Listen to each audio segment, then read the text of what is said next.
So today we're going to be talking about a fish that I think is an insanely profitable species at the moment that I think a lot more people should be breeding and keeping.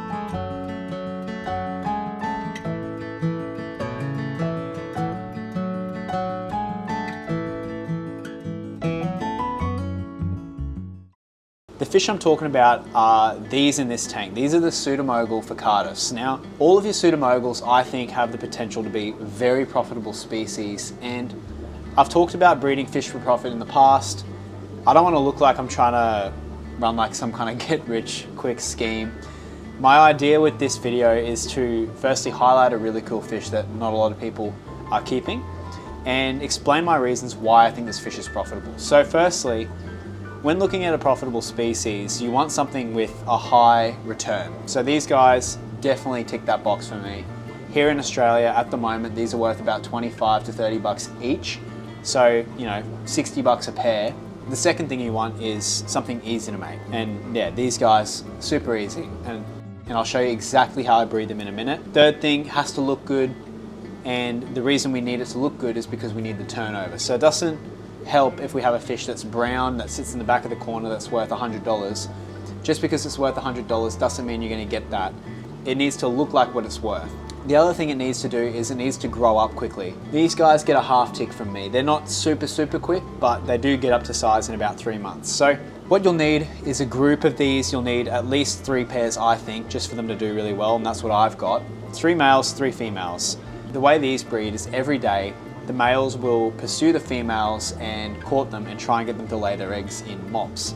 They'll lay anywhere, like a group like 6 of these will lay about 10 to 20 eggs per day. Instantly we're at 70 eggs per week, and they'll do that routinely as long as you're feeding them really good food. So I like to feed these really high protein. I like to feed them bug buffet. I also like to feed them brine shrimp, and occasionally I feed them bloodworms. Let's just say out of those 70 eggs, we get about 30 fish.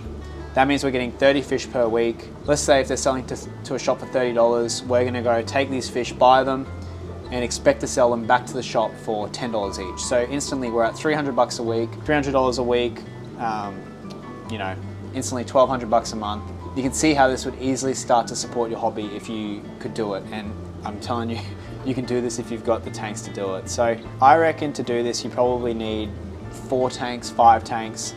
And if you're serious about breeding fish, this shouldn't be an issue for you. So let's have a look at this colony. I've been feeding them up, and I haven't checked for eggs today. So all I have in the tank is literally a sponge filter, a spawning mop, and I've painted the tank black.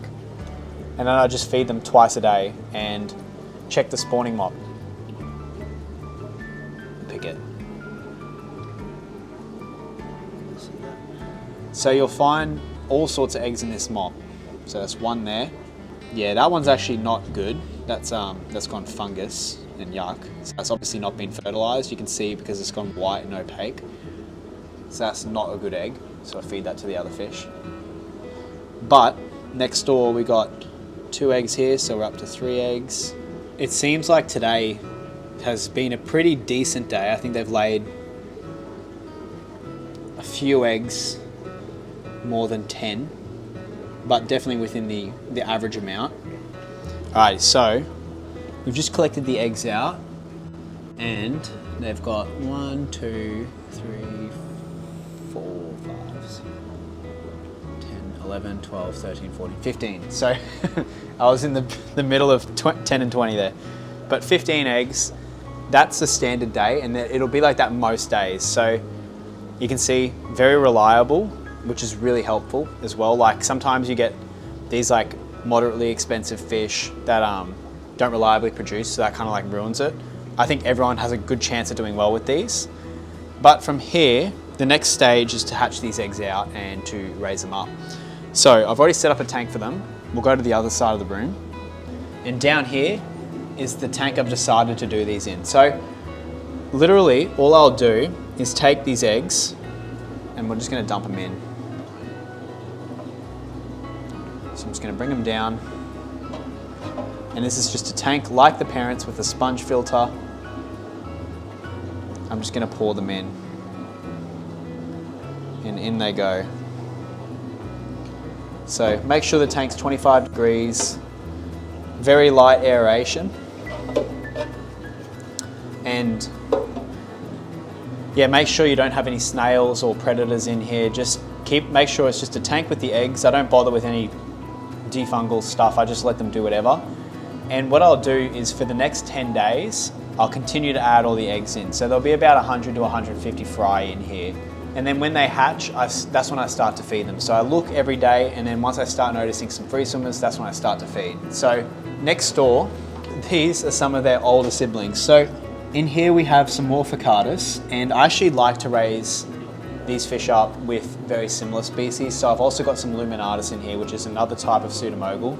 Breeds the exact same. And then the second I see them free swimming, the babies are always too small to eat live baby brine shrimp. And in my opinion, you probably can get away without feeding these baby brine shrimp their whole life. They're very easy to raise.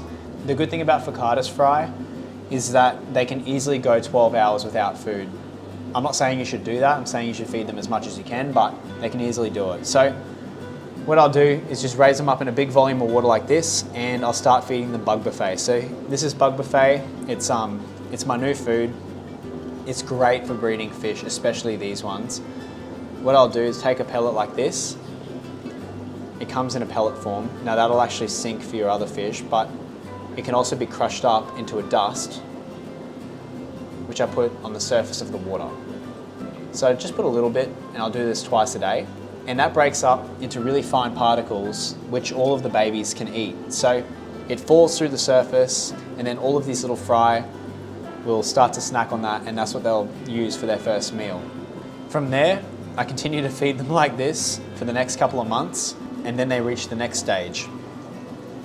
So then they'll start to get a little bit bigger, and you can see in here we have a ton of pseudomoguls. I've picked out the nicest ones in here. But these were hatched out in May, and now it's June, July. It's the start of August right now when I'm filming this. So it's been 3 months, and we already have Ficatus that are nearly at sellable size. In here I probably have a good 50 or so Ficatus, and this is just one of my rearing tanks. I'm only just starting to get my production through. It does take a while for breeding fish to get stuff for sale, but we're starting to get them. And next door, I've picked out the 10 nicest from my F1s. These are called F1s, so first generation, and then this is F1. And these will be my next lot of brood stock. So I'll keep the parents going as long as I can keep them going, but these will also start to produce for me. And then I'll be able to make even more. So it'll bump up from 10 eggs to 15 eggs a day to 30 eggs a day. The reason I reckon these are a great species to produce is because you could do this in an apartment. I don't need 4-foot tanks to grow them out. I literally will keep these fry in the same tank their whole life, because they're only a nano fish, so they don't need a ton of space to grow. And sellable size for these is about 2 centimeters, 1.5 to 2 centimeters. So I just think, like, obviously there's other species out there. People have made videos about guppies, people have made videos about all this other stuff. Everyone knows about those. I just think that these definitely have potential to make a lot of money for people, especially if you can do it right. Yeah, just a really cool species, and I just wanted to bring light to them. I think they're really underrated, and I think that hopefully some people will try and keep them now. So, all right, thanks guys for watching this video, and I'll see you in the next one.